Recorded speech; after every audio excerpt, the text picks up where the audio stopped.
Not only is Canada absolutely furious at Donald Trump and his dastardly regime, not only is Prime Minister Carney in Davos calling out Donald Trump and his regime, not only is Carney in Canada making trade deals with the rest of the world to further isolate the United States as Trump isolates itself, Canada right now is preparing military models to respond to hypothetical American invasions and how Canada would respond. And folks, this is being reported in the Globe and Mail. And when they're reporting about it as well, it's kind of reached a fever pitch where they're like, okay, we can't ignore this anymore. It's just interesting, right? Because when we've been doing these reports with Meidas Canada, of course, Charlie Angus runs Meidas Canada.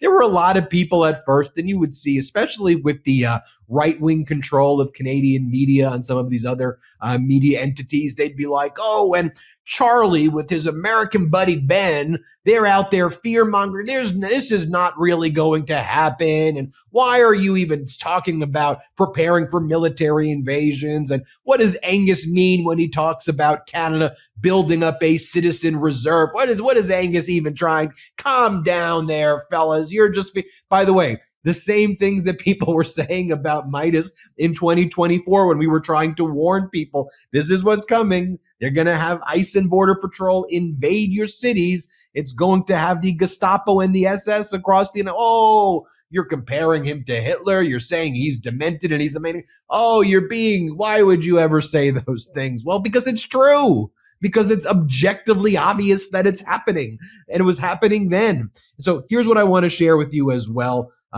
First, let's talk about what Prime Minister Carney said about Canada stands by Greenland. Let's play this clip right here. On Arctic sovereignty, we stand firmly with Greenland and Denmark and fully support their unique right to determine Greenland's future.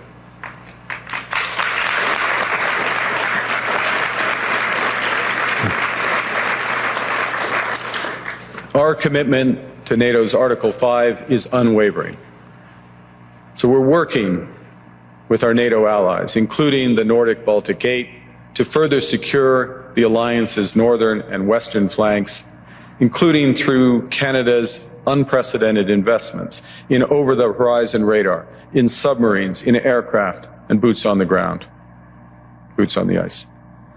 What he's saying there is everything. Okay.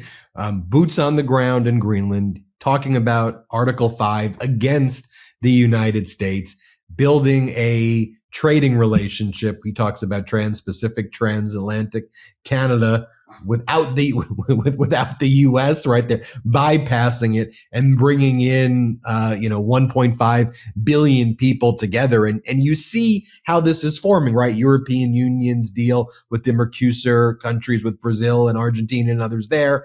Then you've got Carney making the move with the $1 trillion trading pact with China. You've got Carney making the deal with Europe. Like, you see the formation of what they're building as Donald Trump just wakes up one day and he's like, oh, what? You don't want to join my board of peace that has Putin and Lukashenko on it? 200% tariffs for you, France, on your champagne and wine, and tariffs for you. Just like a madman. It's ridiculous. I want to bring in Charlie Angus, leader of Meidas Canada, leader of the Meidas Canada Resistance Tour. Charlie, let's talk about this, and let's specifically where to start. I guess let's focus on the military. We'll get to Davos, but let's talk about the military plans, what you're hearing from your sources as well. Okay. When you see on the front page of the Globe and Mail, and an article by Bob Fife, I'm just going to say, United States has Bob Woodward. We have Bob Fife. When Bob Fife used to call me in Parliament and say, Charlie, I want a straight answer, man. You didn't mess around with Bob Fife. So when Bob Fife calls into Canada's military establishment and says, I want to know what your plans are, someone's going to talk to him. So what are those plans? Well, clearly, Canada military, and I think we've all been thinking this was happening, but we didn't hear anything because you just don't talk about this kind of stuff. They're planning a military resistance to the United States in the case of a Trump invasion. And what they're expecting is that they will pull the military back. The United States Army will move in if this happened. This is how it's going to game out. If the United States crosses the border, they will probably take all the key defensive positions within the first week, maybe. But that's because Canadian military will be moving out into the field for what they said is going to be a Mujahideen style counterinsurgency with the objective of inflicting mass casualties. That's staggering. We're talking about our next door neighbor.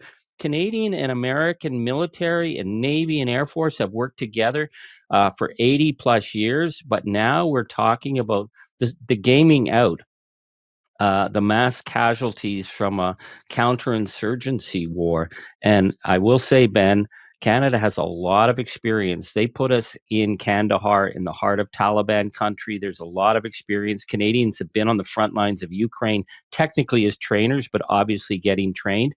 The fact that the Globe and Mail is putting this out there now, as Prime Minister Carney makes this dramatic speech, this speech in Davos, I think, is the most dramatic geopolitical speech I've ever heard from a Canadian prime minister, because it's going to draw heat.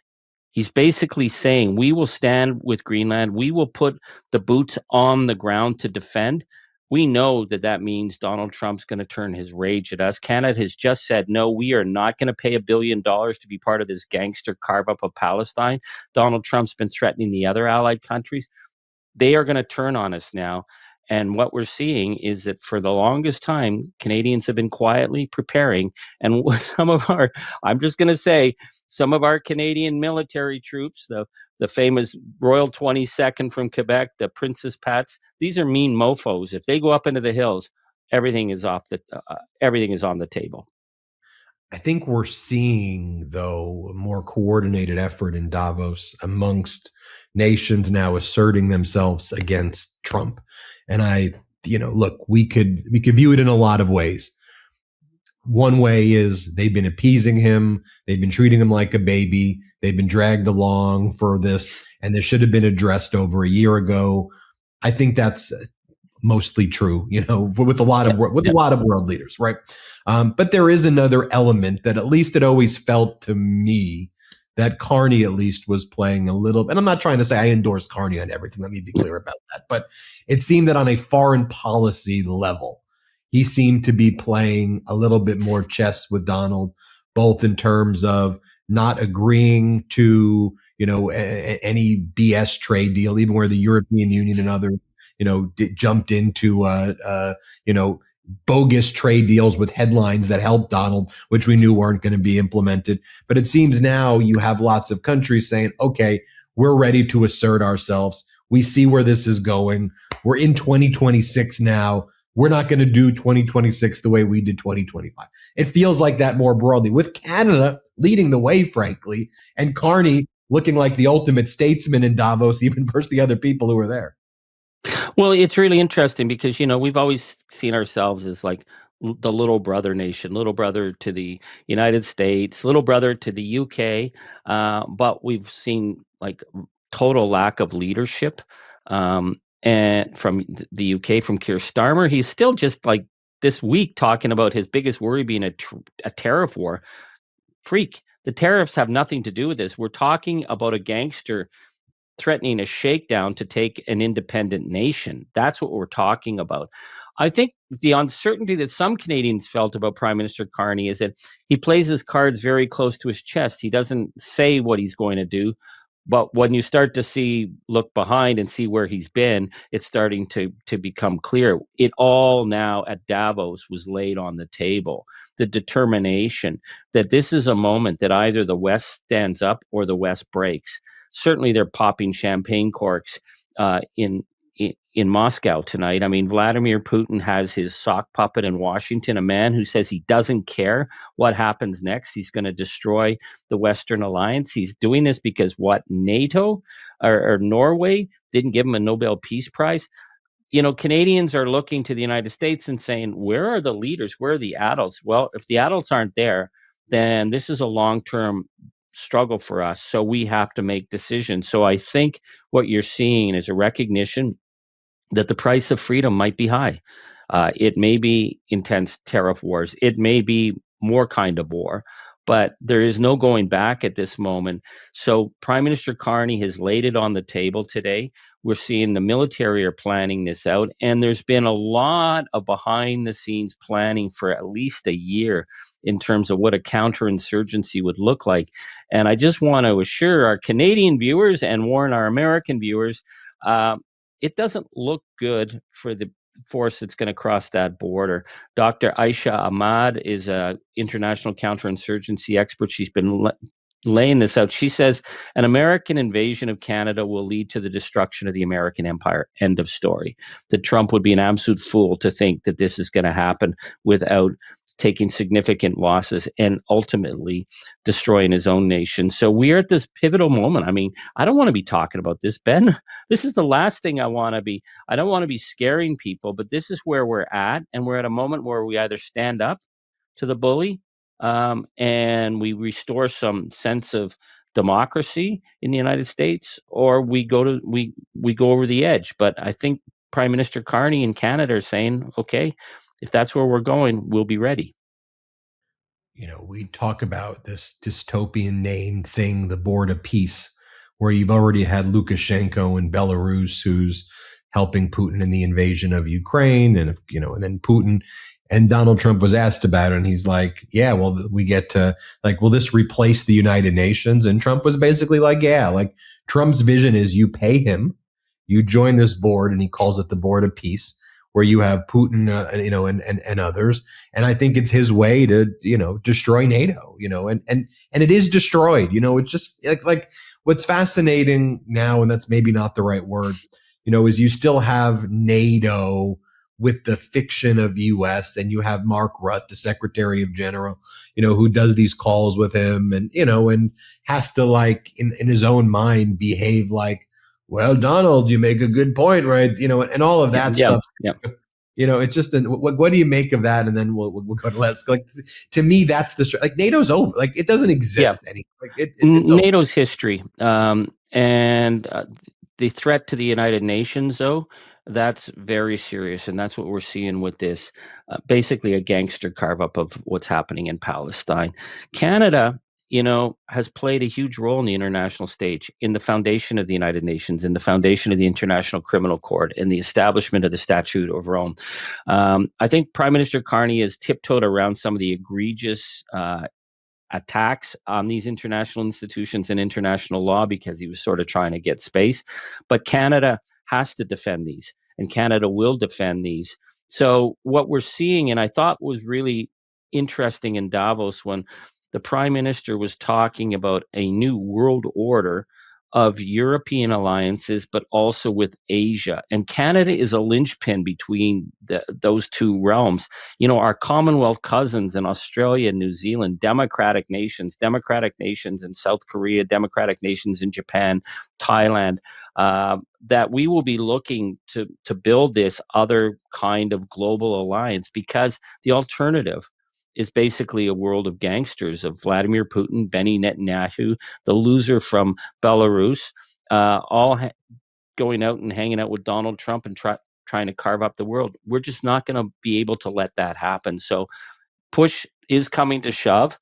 So we shove back. Charlie, before we go, if Donald Trump is watching this from Davos, which we know his team watches it, what's your message to him and his gangster regime? Well, Donald, I was asked by people in Europe about your constant baiting and taunting us, whether it gets our back up. We don't care. Put all your dumbass AI posts out. Put your images of Canada with the flag being the American. Do whatever you're going to do, Donald. We're focused. We're focused on remaining a democratic, decent, open society, and to do that, we will defend our border, we will defend our people, we will defend the rule of law, and we will defend the international rule of law. And Donald, you're a gangster, you're a crook, you're a sexual pervert, you're a felon. You will go down in history as one of the worst men of the 21st century. You are the American Caligula. You have no respect with anyone in the world, so you can huff and puff as much as you want. But what you've done is you've actually helped some of our European allies to find backbone. Canada has backbone. We have will. We will stand up to you, and we certainly don't want to be hurting anybody on the American side of the border. But if it comes to defending our country, you can bet there's going to be a lot of American families who are going to be sorry at the end of the day if they ever crossed our border. Everybody, make sure you subscribe to Meidas Canada's YouTube channel. Want to try to get them 1 million subscribers, and keep checking the Meidas Canada YouTube channel because Charlie has announced the various locations that he's going as part of the Meidas Resistance Tour. And hopefully you can see Charlie in person as part of that tour. He's been packing these houses filled with people. It's been incredible. It's been fantastic. Yep. So everybody do that. Thanks, everybody. Hit subscribe here. Help us get to 6 million subscribers. Thanks. Want to stay plugged in? Become a subscriber to our Substack at MeidasPlus.com. You'll get daily recaps from Ron Filipkowski, ad-free episodes of our podcast, and more exclusive content only available at MeidasPlus.com.